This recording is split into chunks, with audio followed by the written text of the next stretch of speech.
Okay, I'm not sure what is going on, but we got to work. Alright, it's your boy GZTV back with another video. We are here to talk about the night in the NBA for Tuesday, April 9th. Obviously, we didn't talk about the national championship yesterday. I didn't really care to. Wasn't that good of a game.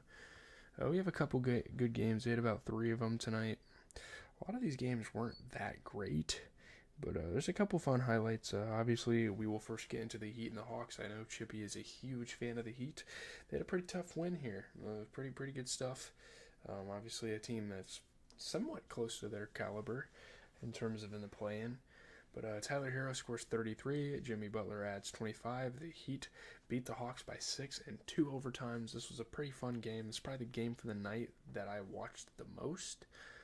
Tyler Hero, really good second overtime period. Hit some really big shots. It was looking pretty quiet offensively for those OT periods. So Tyler Hero definitely a big time performance. Jimmy Butler was hitting some tough shots. Bruno Fernando was getting to the rack. This is a really good game. Bogdanovic had some huge defensive plays for the Hawks, but ultimately, just throughout the overtimes, their offense was extremely lacking. They couldn't buy a bucket. But yeah, Tyler Hero made it tough on them the entire game. Shout out to the Heat. Really good game. Nikola Jovic, man, 23 points, shooting 67%. He's kind of trying to find his stride as an up-and-coming player. You get 25 points out of Jimmy Butler, who shot 33% from 3, 50% overall.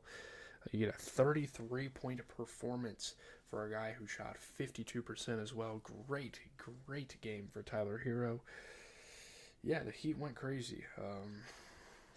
Look at the Hawks. You get 23 points, 11 rebounds for DeAndre Hunter, 29 points, 13 assists, 13 rebounds for DeJounte Murray. I think like his 20th triple-double of his career. But man, Clint Capella just has to be a better scorer. He, like, in the clutch, get him the ball under the rim. He has to be able to dominate. And yeah, he's a great rebounder, but he's just so quiet offensively that at times it can kind of be a burden for this team. And it's crazy because not having Trae Young's really not that big of an issue for them. Like, they still have great guards out there like Bogdanovic, DeJounte Murray, coming off the bench, Garrison Matthews, and Wesley Matthews and Krejci, and yeah, they have a pretty solid core without him. But yeah, I don't know. Moving on to the next game, I want to talk about pretty much the main event of get the stupid ass ad out of my face. We have the Wizards and the Timberwolves because man, oh man, Anthony Edwards scores a career high 51 points. He puts a 50 plus against 50. This is possibly one of the only men out there in the presence of Big 50 that can one up him. The Timberwolves rally. They're able to win by 9. They were down by like 18 at a point. It was getting kind of scary. But they got to keep that seeding. Them and the Nuggets kind of stand alone right now on that 1 seed because the Thunder are a game back. But yeah, this is probably Anthony Edwards' best game of his career. They were down by 21 points at a point in this game. Really dominant second half, though. They come back. They win. Yeah, great night for Anthony Edwards. 50 Cent was in the building. I think that's kind of a fun, cool moment. Rudy Gobert, obviously, throwing it down and playing good defense. So a pretty fun game. Obviously, the Timberwolves are still dealing with the injury of Karl Anthony Towns. Rudy Gobert was making it tough on the Wizards all game as well. Let's not forget. Shout out to him. But yeah, I don't know. Hopefully Cat can be back for the playoffs because I do want to see the Timberwolves make a pretty dope playoff run. I think it's definitely possible. But for the Wizards, Corey Kispert put up 25. He shot 50% from 3. You get 24 out of Jordan Poole. It would have been nice. I don't know. There's not really much they could have done. Maybe a guy like Jared Butler off the bench could have did a little more, but it's not. They didn't play a bad basketball game. It really wasn't that bad of a game. Obviously, for the Timberwolves, you get 19 points, 16 rebounds for Rudy Gobert, and Anthony Edwards put up 51. Don't forget off the bench, Nickeil Alexander-Walker, great game with 23.